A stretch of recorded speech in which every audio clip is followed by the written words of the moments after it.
确实有难言之隐，与北极圣女无关。他也是在等你呢。那我晚上就去看她。晚上？不是晚上，白天一有时间就去。趁我还在，抓紧上去。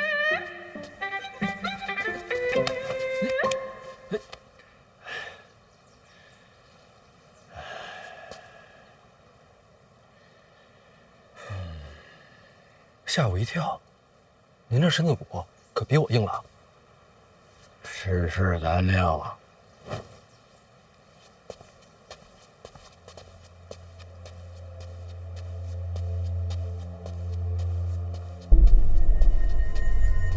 范闲这么能折腾，是不是你教的？不是，是他自己琢磨的。论他的年纪这般年轻，能有这心思也不错。自从范闲进入京都，没让人失望。你的腿没事吧？站久了腿酸，没事。没关系，以后在店上专门给你设个座。千万别，臣受不住。范闲进范家祠堂啊，不进也好，就他的性子，先别拜了。进不进祠堂也不要紧，还是姓范。至于闯祸嘛，臣多教他。真惹了事儿，臣给他担着。陛下，你看他就是这个脾气，也就是陛下能体谅的。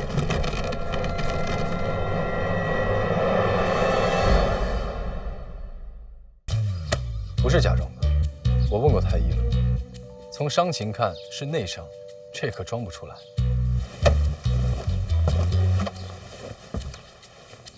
跟人动手，谁干的？一点消息也没有。谁这时候会对范闲动手呢？会不会是他自己？殿下，这种内伤，一不小心宫里都废了。他就算弄伤自己，也没必要做到这种地步。那这就奇怪了，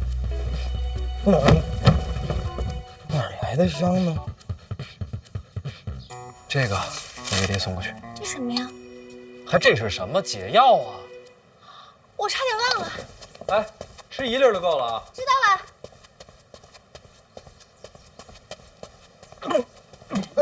大人，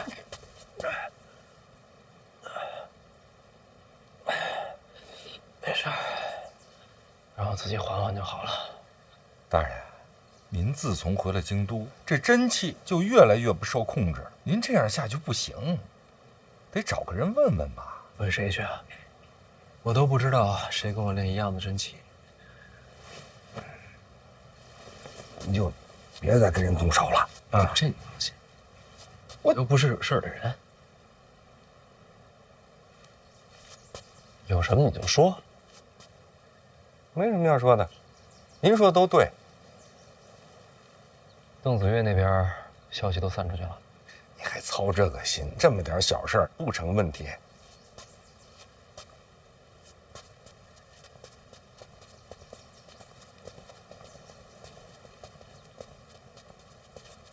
叶小姐来了。叶灵儿，晚上来了吗？真病了？没有，装的。哦，那我会转达给马儿的。他是有什么话要你带给我吗？你又没病，就不转达了。那你帮我告诉他一声，我很想他。知道啦。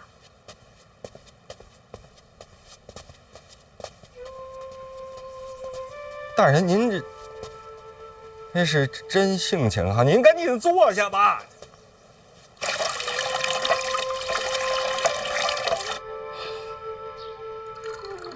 大人，那个圆梦和靖王世子的消息是，散播出去了，而且从结果上来看吧，百姓确实还是更相信您一些。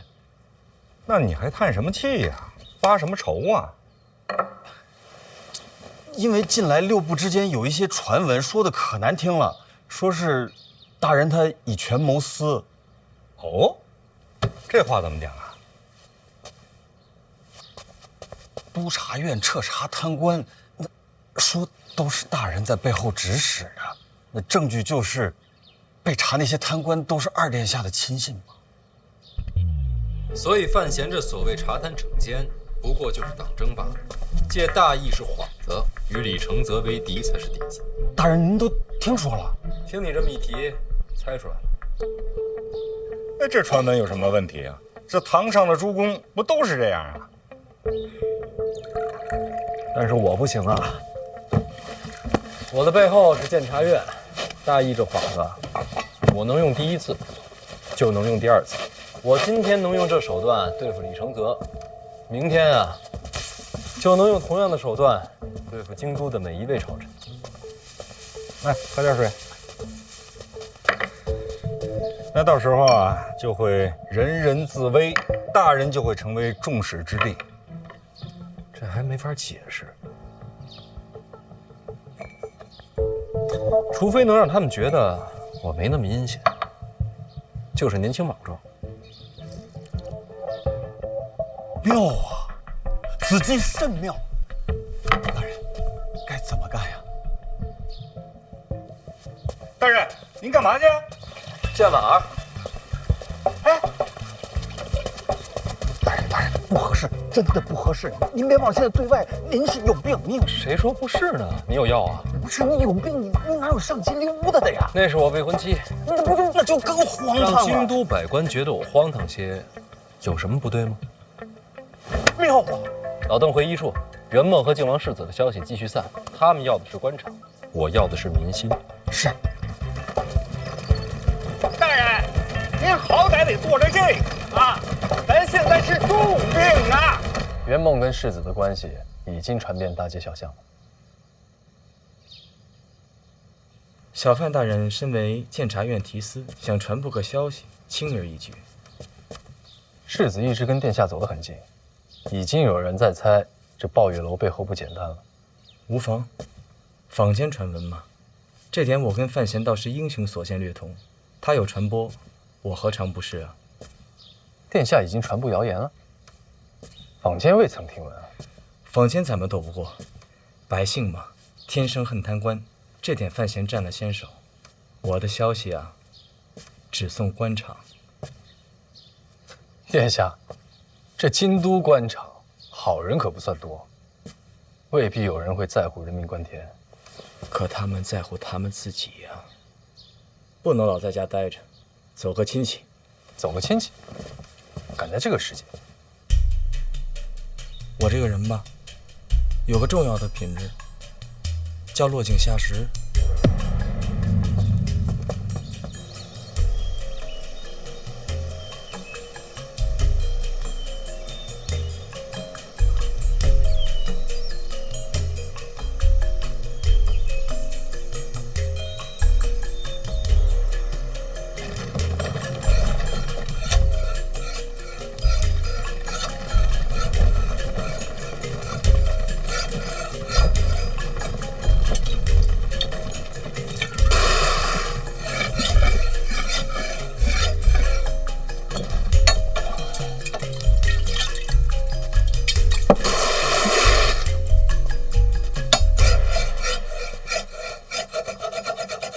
你在这儿干嘛呢？磨刀啊！你怎么来了？你不是装病的吗？婉儿在吗？屋里呢。哎，对了，顺便问你一句啊，这怎么院门口开着，一个守门的也没有啊？都在屋里，防刺客。有人要对婉儿不利？不是刺婉儿，那还能刺谁啊？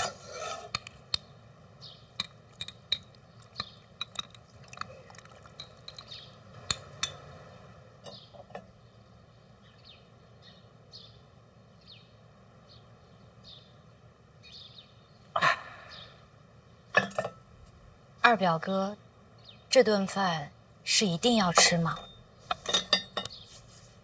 什么二表哥？叫二哥，自家兄妹叫生分了。都这时间了，我串个亲戚蹭个饭，你好意思赶我走啊？命重要还是饭重要？我都要。李承则来了，你说有人要杀他，谁要杀他？我。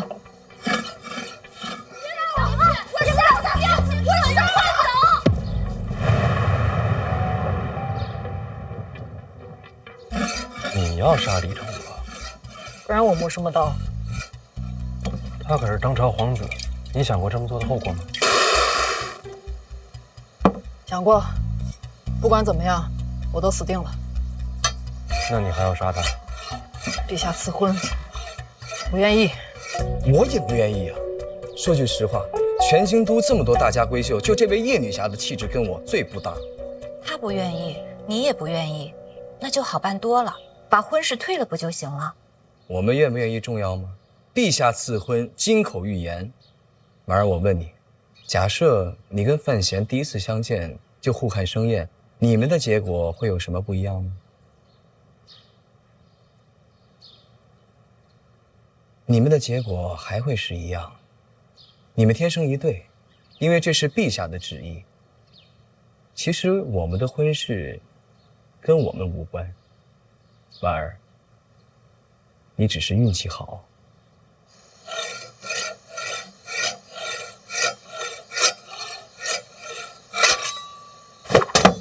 干什么啊？他脖子可没这柱子硬，这刀够快了，杀人足够。你根本就不敢杀他，你所谓横刀只不过是摆个姿态，告诉所有人你心里不满，然后指望借着气势把他吓走。你只不过在逃避罢了。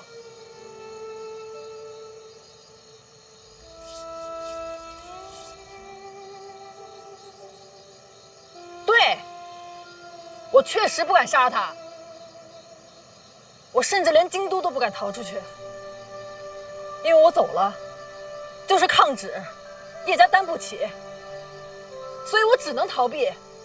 你不敢杀他，我可以帮你啊。这什么啊？剧毒，服下半日后七窍流血而亡。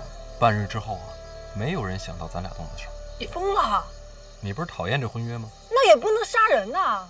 你们有多大仇，非要毒死他才能解恨？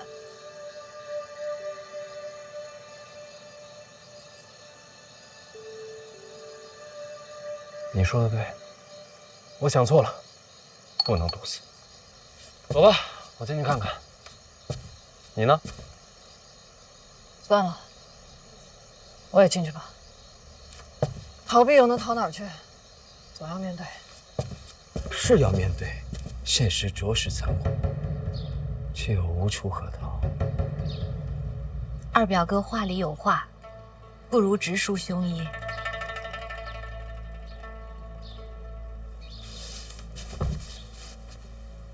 本来想要瞒你，但想想范家和鲍玉楼这么大的事儿，你应该听说了吧？当然，我来是想替范闲解释一下，鲍玉楼这产业是范思哲的，与他无关，你不要太怪他。原来是这样。他偷偷放范思哲走也情有可原，毕竟血脉相连嘛。只是这产业终究残忍了些，这2天还有个歌妓被活活打死，对人命还是应该有些敬畏的。你呢，没事劝劝他们，这产业啊，能不做就别做了。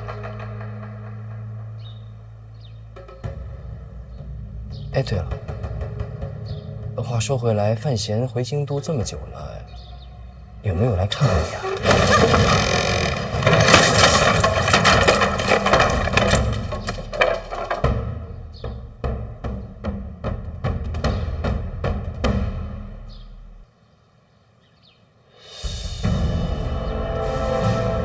不好意思啊，手滑了。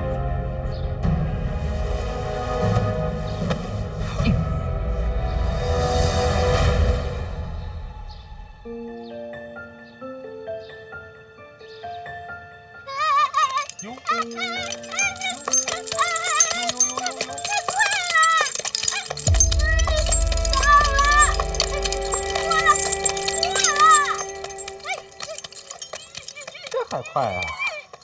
太慢了吧？这还失控了？你看什么看？就是说你呢，啊！你给我听好了啊！你不许学他，知道吗？咱得学好，学好啊，有草吃啊！哎，殿下，你不是范闲身边那个吗？对，是我。殿下真是博闻强记呀，还记得我。哎，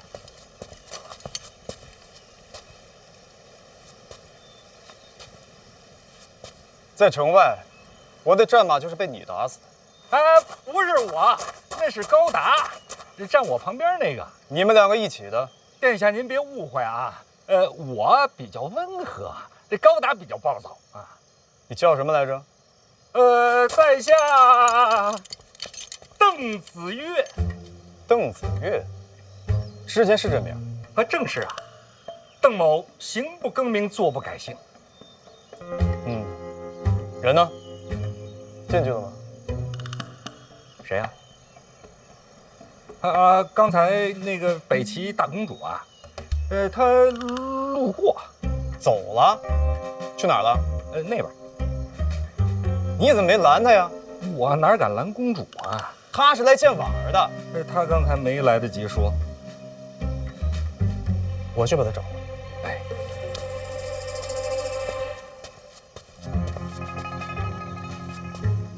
邓子越，记住了。邓某惶恐啊！子越惶恐啊！邓子越惶恐啊！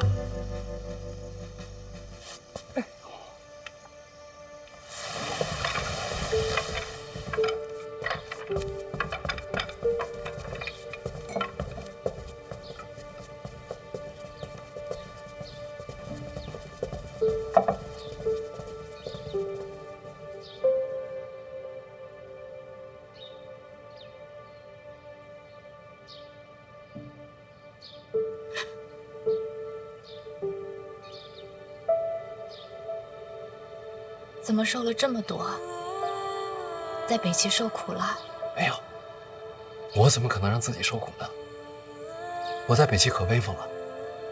再说了，受点精神。那可别弄垮了身子。对不起啊，这段时间让你担心了。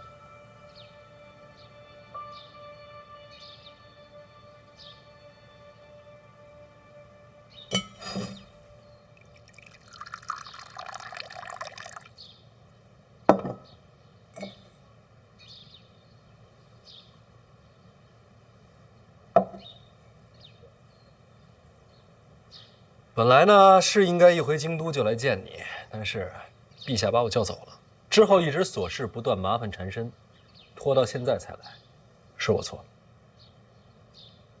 可你不该今日来，你不是病着呢吗？没事，装的。装的。那你爹呢？也一样，也是装的。家风使然。你可别逞强，保证不会。钱家装病，这算不算是欺君啊？我还得替你瞒着。殿下少说两句，不然我一会儿还手滑。气性真大。你问婉儿，我来这一趟可都是在替你说话。你要是觉着心烦，咱送客。这么无情啊？不用。有些事情不如当面说清楚。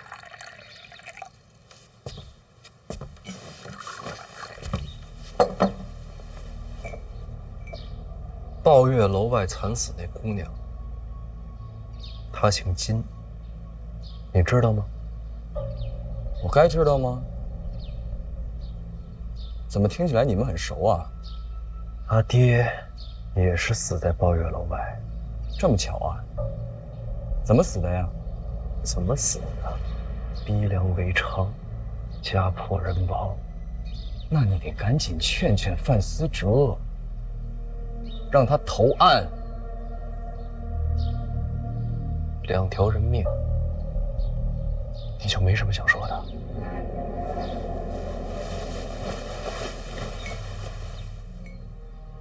可惜，没了。我还说什么呀？京都这么多人，每天都有人死，撞到谁头上我能预测呀？除了可惜，你让我说什么？嗯？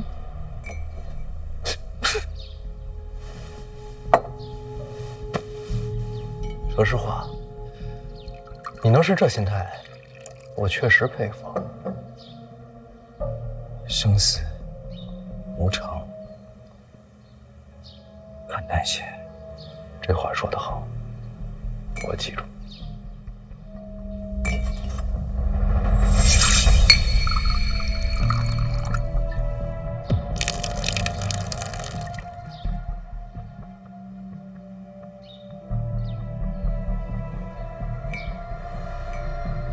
敬所有无辜死去的百姓。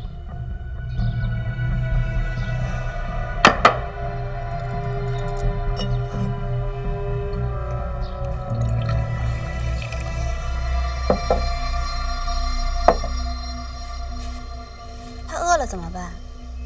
就是这么会儿，没事儿。哦。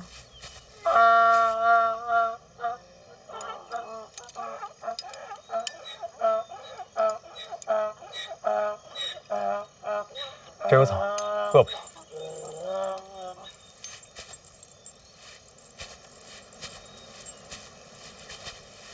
哎，我们不事先通报，直接来见林郡主，会不会有些不合礼数？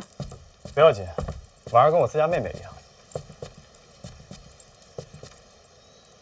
怎么了？头发乱了。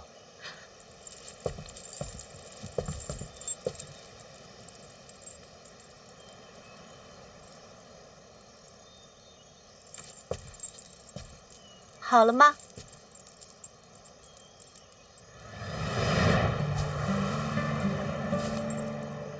好了。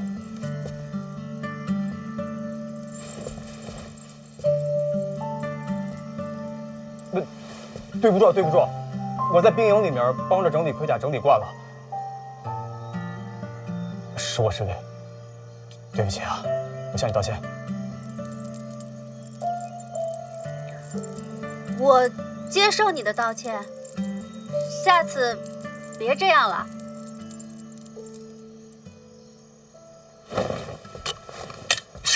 干什么？要不我歃血为誓。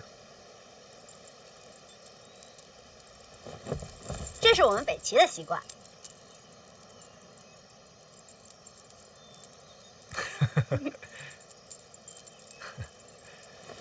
我这个人是不是太粗鲁了？边军这么些年，有些习惯啊，一下子改不了。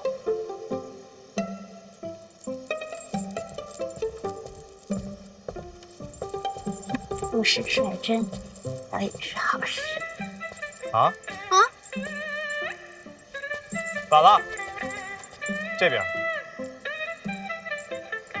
哦。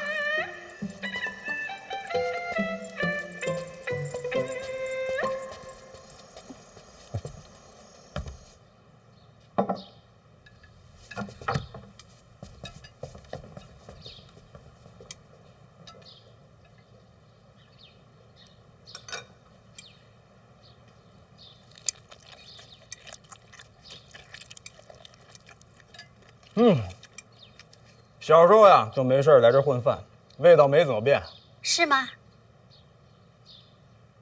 那大表哥多吃点儿。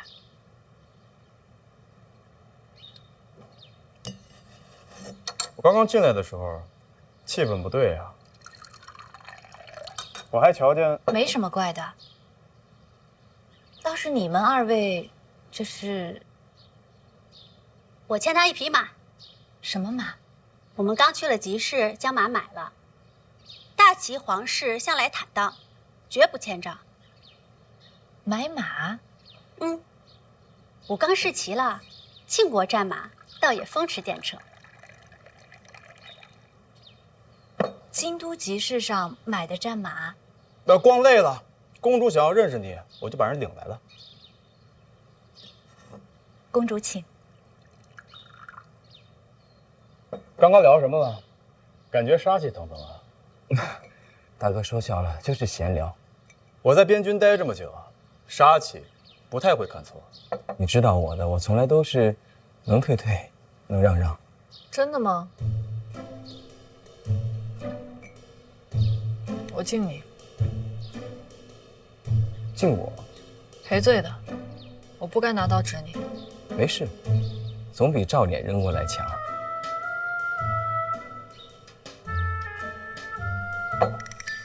你有心上人吗？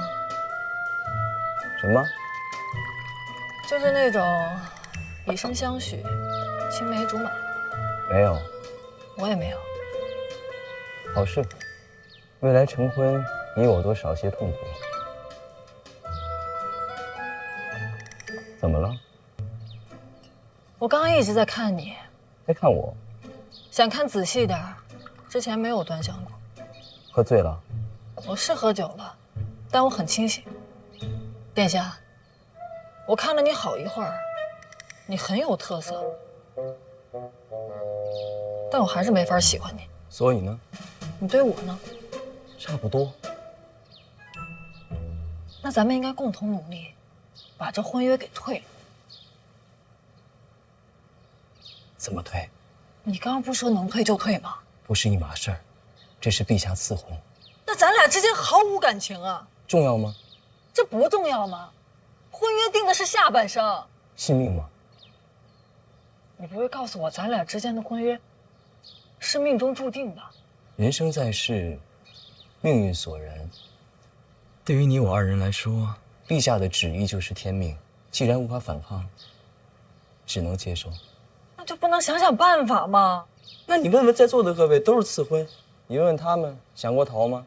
早就想过啊。从边境回京那会儿，途中几家驿站，我都留好了马匹。留马？为什么？我想着，咱们也该见见公主吧。如果见了还行，那没什么好说。如果不行呢？京都出城驿站换马一路不停，没几天就能到边境。你准备什么时候逃离京都？怎么谋划的？我能一块参谋参谋吗？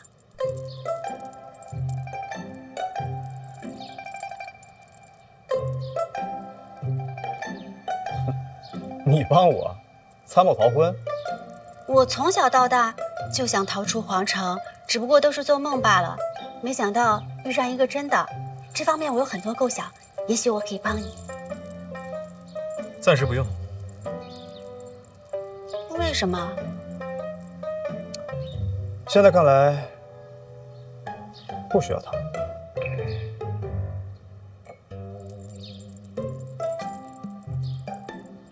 那你若是想逃，告诉我一声。好，保证第一个跟你说。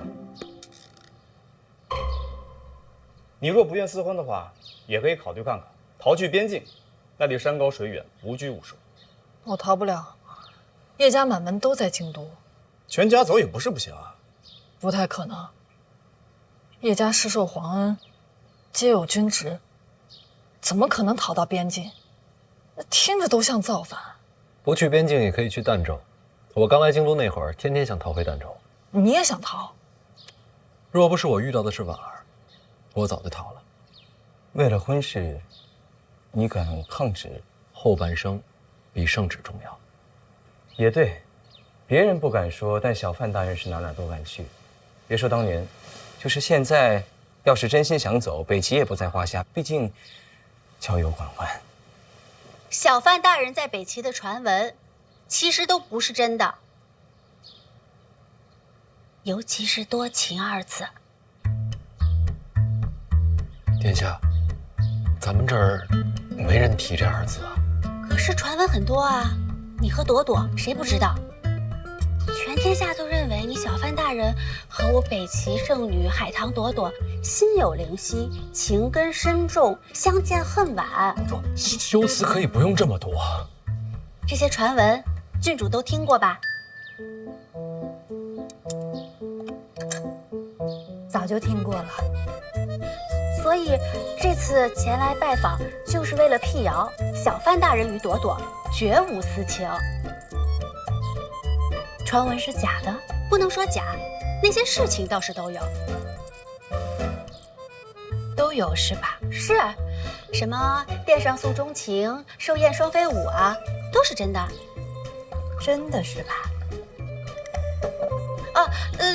但是这些都是逢场作戏，小范大人与朵朵只是性情相投，有些默契而已，其他情愫绝对没有。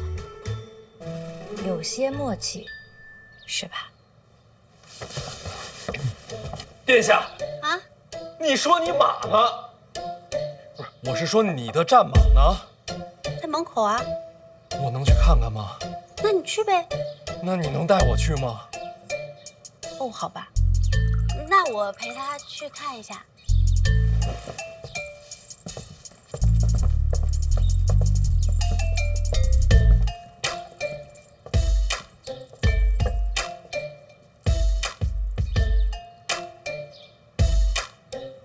殿下，您就跟我交句实话，您到底是干嘛来的？母后与我交代过，小范大人未来掌管内库，与我北齐有生意往来，所以于公于私，我都要保护你。保护我？对呀，我特地来见郡主，就是为了帮你澄清误会。澄清？那我真得多谢您啊！应该的。不劳殿下费心，晚上这边啊，我自己能应对。你自己可以吗？本来可以的。那就好。那就说回正事吧。还有正事啊？你与李承泽争斗，我听说了，我们可以帮你。你们？你要斗倒皇子，起因就是他暗中与沈仲走私。证据不足，只能转为惩贪。证据可以有，我可以飞鸽传书回北齐，他们暗中勾结的证据，你要多少，我给你多少，保证让他百口莫辩。已经飞鸽了？还未，看你选择时机。殿下，您这个时候让北齐那边送来证据，百口莫辩的不是李承泽，是我。为何这么说啊？顺序错了。若是北齐先送来证据，我再参他，这叫做顺理成章。现在所有人都知道我和他撕破了脸，北齐再这么配合，直接把证据送过来，别人怎么看啊？通敌的是他还是我呀？这个顾虑倒是真的，可是若不牵扯通敌，怎样才能斗倒一个皇子啊？不劳殿下费心，方法我自己想。有什么需要北齐支援，尽管开口。多谢多谢多谢。来都来了，你的马呢？牵过来看看。牵什么马呀？你这不喂着呢吗？就它啊？这也不是马呀？怎么不是？集市上买的就这一匹，我刚刚还骑了风驰电掣的。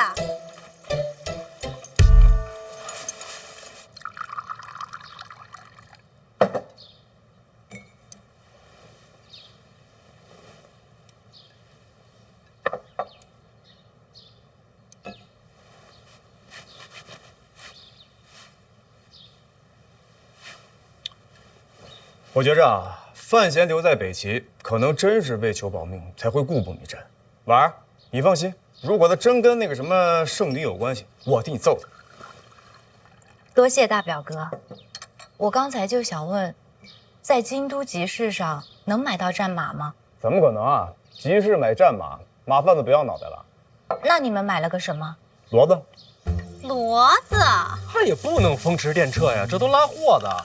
那他怎么说是战马？他一直说什么大齐皇室有债必还，你一定要赔我马。我想着也不能扫了人的兴致。他怎么会跟你去买马？赔马呀！刚才不是说了吗？不，我意思是他护卫呢？有我在，要什么护卫？你护卫呢？我杀上朝回来的，京都闲逛要护卫。你一个人去约他，他就单独跟你出来了？因为要赔马呀，有什么问题？没有，特别好，真的。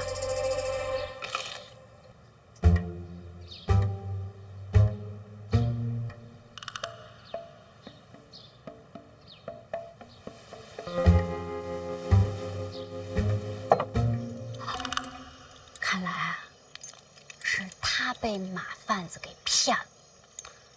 谁被谁给骗了？他，毕竟是皇子，想必跟我一样，生来便被重重保护。就算去了边军，估计也不会让他真的涉险，所以跟我一样，骡马分不清。这也能找到解释？皇室子弟，总有无奈。你别告诉他，不然他多尴尬。如果范闲没说穿，你们啊也别拆穿真相，没必要让他难堪。唉，怎么了？真是羡慕。抱歉，没法比。大哥在边军多年，行诗飒爽，我学不来。不过是粗鲁罢了。期待大哥未来日子再回边军，杀敌立功。承你吉言。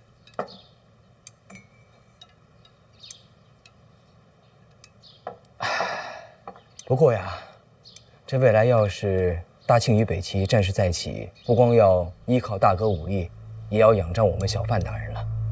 不说圣女，就连大公主对小范大人都是另眼所看，可见啊，此次出行收获非浅。二表哥今日能来看我，我很高兴。我也知道，二表哥今日并非真是为了看我。你想多了。我知道，近日朝堂起风波，我也知道，范闲与二表哥互有争锋。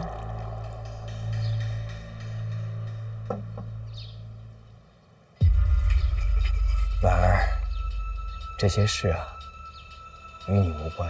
二表哥，我毕竟从小也是在宫里长大的，你的行事手段我都看着，你说的每一句话，做的每一件事，绝对不会无的放矢。今日你来，话是说了很多，其实也就4个字：釜底抽薪。哦，怎么说？陛下旨意，与我成婚者，接手内库财权。今日二表哥话里话外，抱月楼也好，北齐传闻也罢，无非就是让我心生芥蒂，毁去婚约。范闲没了财权，自然无法再与二表哥争斗。二表哥，这才是你真正的目的。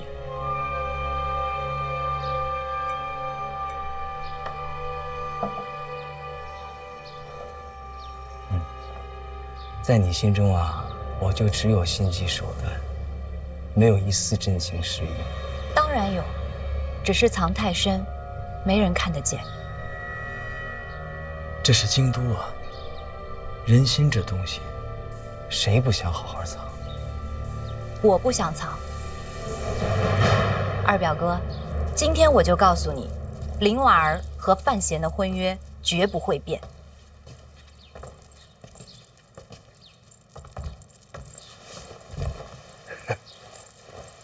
哎，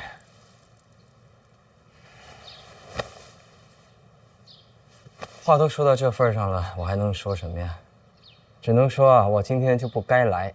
二表哥随时都可以来，只是不用带太多的心思。这位叶女侠，今天还杀我吗？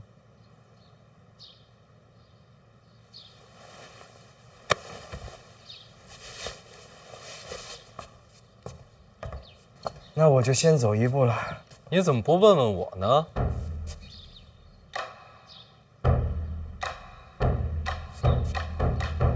怎么，小范大人要亲自动手啊？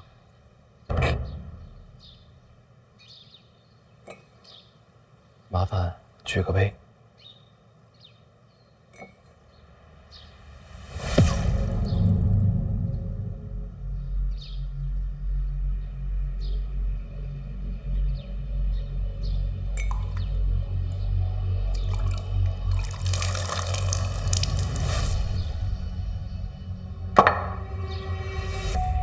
你在酒里下毒？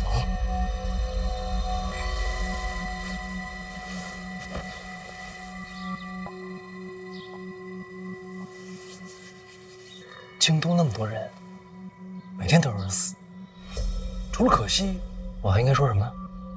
你还想让我说什么？我不信，你敢当着这么多人杀我啊？嗯？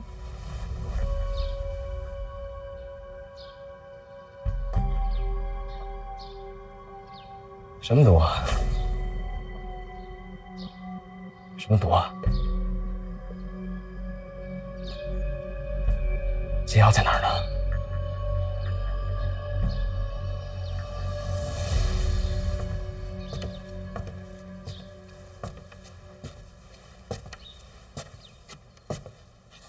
生死无常，咱们呀，看开点儿。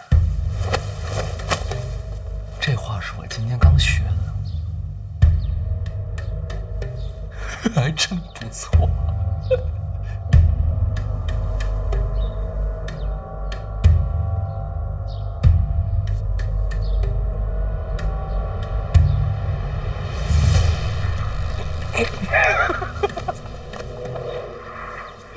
殿下，跟你开个玩笑，怎么当真了？哎，拿着，这又是什么呀？我说这是解药，你敢信吗？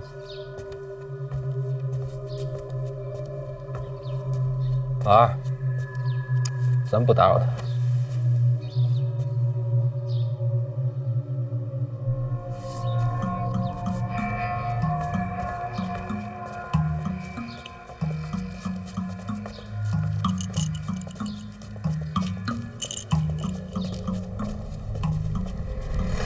精彩，这顿饭没白来，那我也先不打扰了。我送你。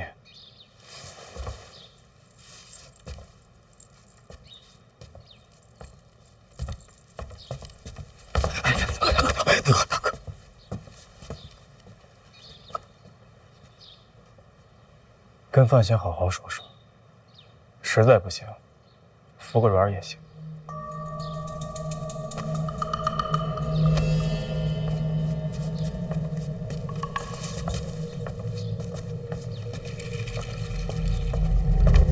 这才是毒药。什么？你说什么？这是毒药？你怎么知道的？范闲亲口说的。所以说，刚才酒里没有毒，这个是毒，是吗？啊？你说呀！我也不知道啊。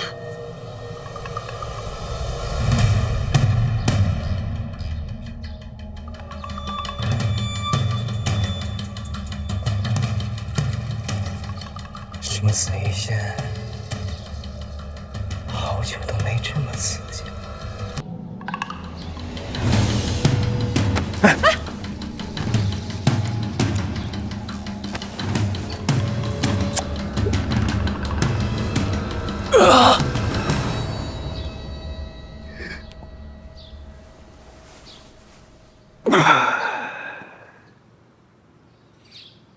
叶姑娘，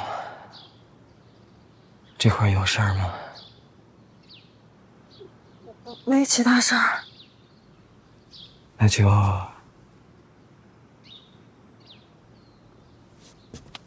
辛苦送我回府吧。如果在半路上我死了，就得麻烦你了，替我收尸。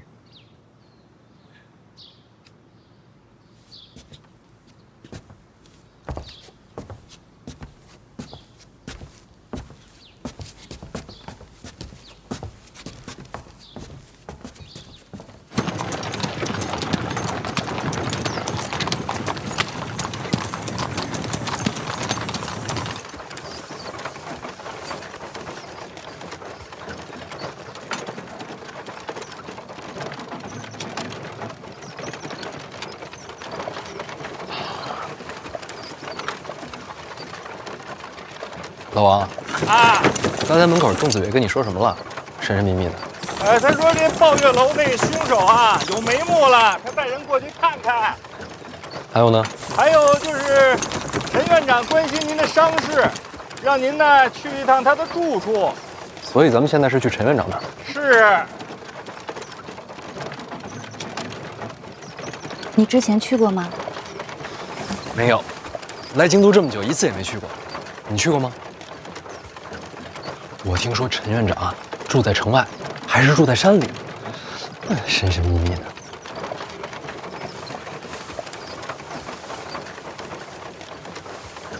婉儿，你刚才在李承泽面前说那些话，我很感动。这次北齐之行其实特别危险，沈仲不好对付。我跟他多次勾心斗角，在生死之间，我是反复横跳，也就是我命大，这才活着回来。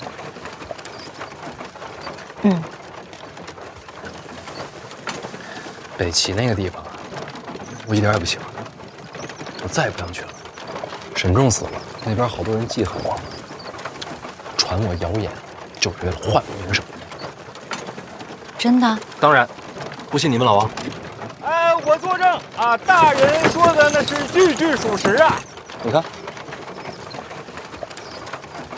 昨夜雨疏风骤，浓睡不消残酒。试问卷帘人，却道海棠依旧。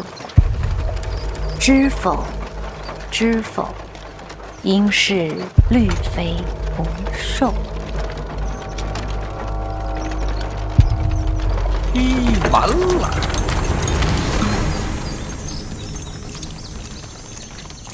真是好词啊！听说是你写的？不是，不是你写的，抄的。对，你之前说过，你的诗词自梦中而来，并非自家所写。以后再也不抄了，欺世盗名不是好事儿。那这首《海棠依旧》就是最后一首绝唱啦。婉儿，当时情况危急，海棠是来杀萧恩的，我是借这首词来保命啊。选的不错，跟海棠朵朵这个名字绝配啊！命悬一线，我不敢敷衍。自保？自保。那北齐殿上太后寿宴，你与海棠朵朵携手共舞，也是为了保命？那次是比武。你答应过不骗我的。真的是比武，只是过程确实不那么凌厉。婉儿，不瞒你说，海棠这人性子脾气确实跟我合得来，我拿他当朋友，只是朋友，绝没有其他想法。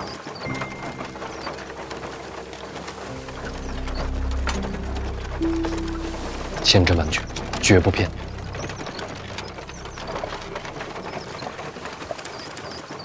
我这么问，其实也是担心海棠姑娘。你担心她什么？人家苦荷大师、关门弟子、北齐圣女，这等身份怎么能做小？完全没关系啊，没有的事儿。那什么时候给我也写一首？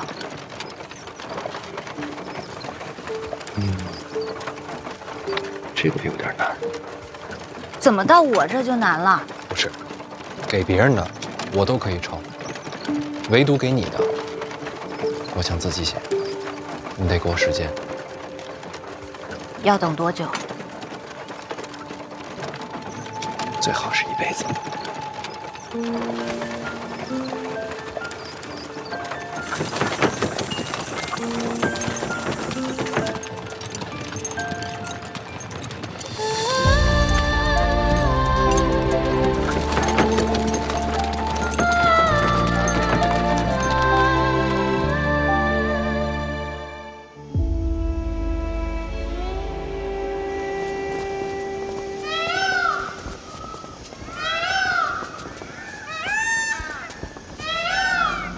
这院子未免也太大了。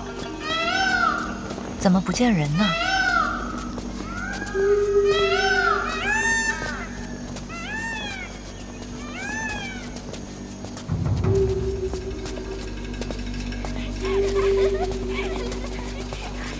快点儿！哎，姑娘，走啊！麻烦问你一下，陈院长在哪儿？哦，萍萍在后院呢。多谢啊。冰镇的酸辣好了，来尝尝。冰镇的酸辣好了，好了，姑娘们快来尝尝，来尝尝。好吗？真好啊。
秦衡，秦业的儿子，他日义士军中的中流砥柱。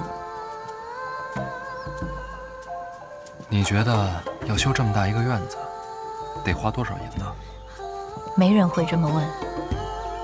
就因为陈萍萍这3个字。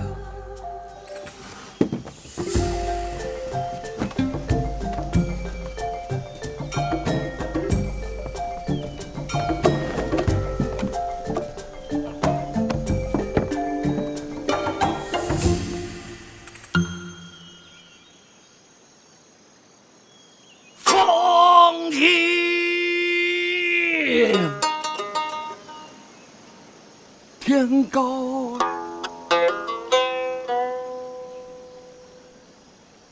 元宵哎！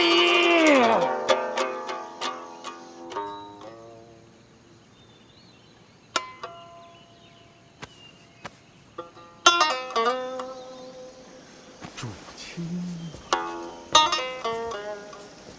沙白。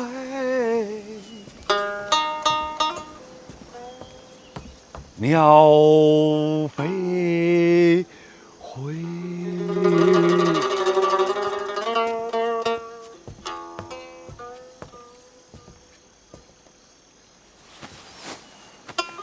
小范大人，无边落幕，萧萧。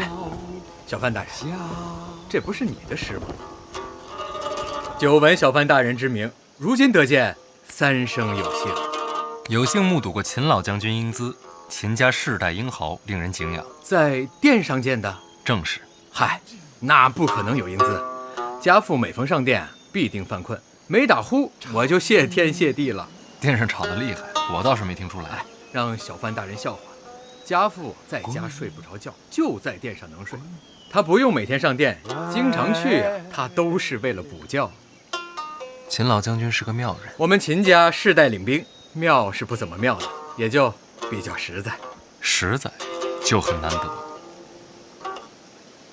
万里悲秋啊，常作客。陈院长，我来了。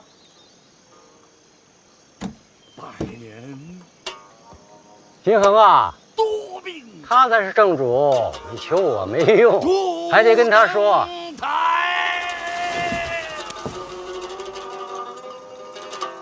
婉儿，哎，万霜。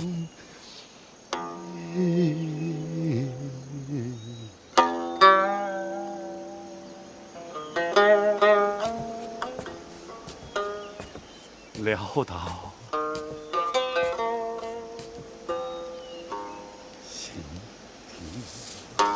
秦某是来求饶的。秦将军这话是什么意思啊？自从小范大人上殿之后，督察院群情激愤，全力查探。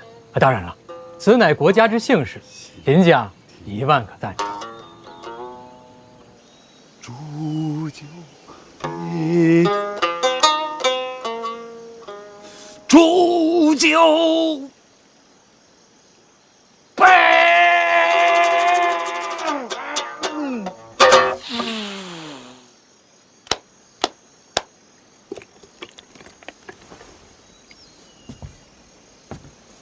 咱们再来一曲。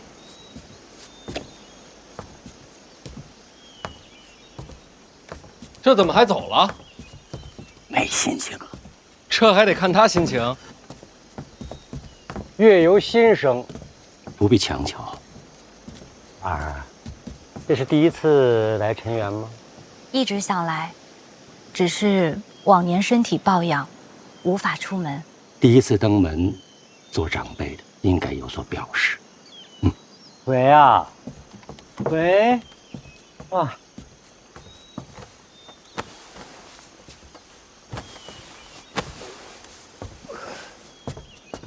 大儿走。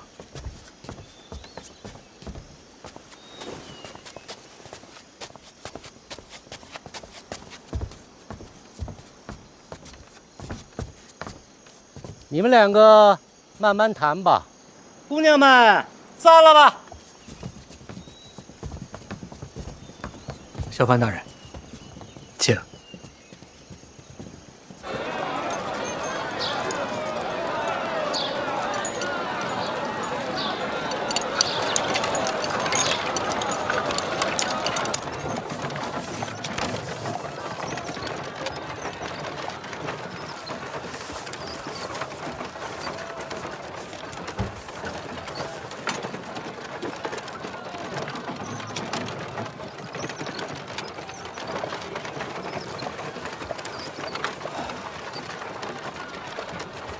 到现在还没有死啊！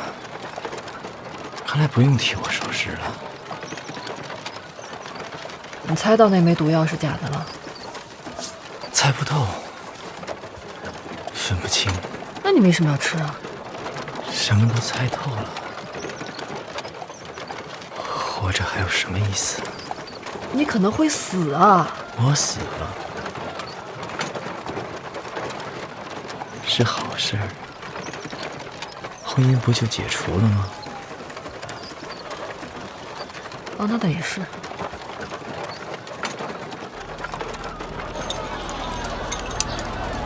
范闲说的是不是真的？哪一句？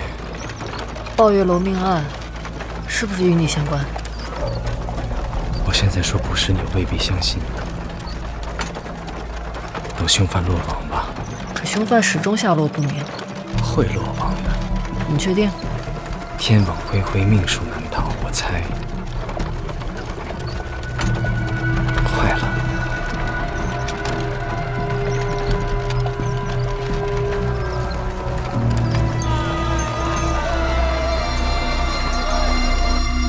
秦将军方才所说是什么意思啊？不瞒小范大人，我们秦家脑子简单，只会打仗，其他那些弯弯绕绕都不太懂。可京都这地方水又太深，我们搞不清楚怎么办呢？只能到处求人，哪儿都打招呼。林相、太子，一个都不敢得罪。也包括二殿下。要不跟小范大人说话爽快。是啊，二殿下这逢年过节该送礼送礼，该登门登门。小范大人，这理解吧？理解，都不能得罪。哎，就这意思。哎，不过我澄清一下，秦家绝对没有投效皇子麾下，走个过场。咱们这些带兵的只能效忠于陛下，不然那不是找死吗？秦将军说的够透彻了，跟二殿下有来往，但不是同路人。就这意思。还请小范大人为国除奸的时候，多留意一些。是吃了空饷？哎，绝无此事。秦某以性命担保，绝不可能。那秦将军就不必向我解释啊，主要是怕误伤，说清楚就好。查贪是督察院的差事，为什么找我求情？哎，归根结底，那不还都是小范大人的手段吗？秦将军是觉得，只要跟二殿下有来往的，我都不会放过。赶尽杀绝嘛！我查贪是为国正法，秦将军，这不是党争啊！当然了，咱们不能那么叫。家父啊，一直夸奖小范大人出使北齐，插旗扬威。咱们这些当兵的，还是更欣赏这般做派。秦将军，只要秦家没有贪腐，就绝不会有事。秦家欠小范大人一个人情。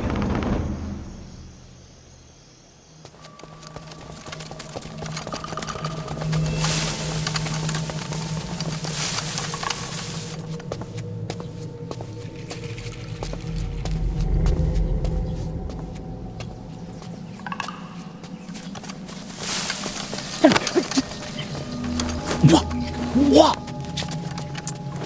切莫大头惊蛇。都啥事了？有送菜的见过，院内3人，面容和抱月楼凶犯相似。那都围住了，4面都围了，绝对跑不了。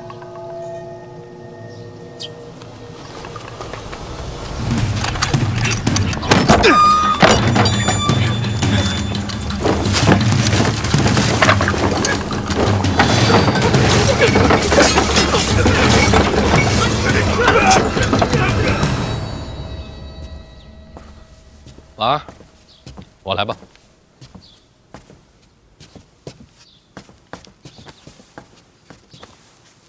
秦恒走了，托我替他跟您道个别。话都说透了，是不是朝堂上下都觉得我这次查贪，不过是为了报私仇？不然呢？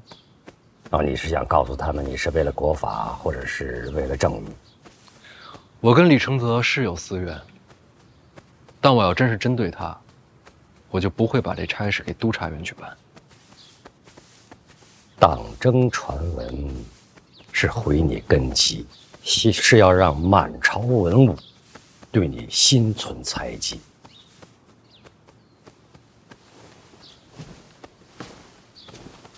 所以我怎么解释都没用了？说什么都不重要，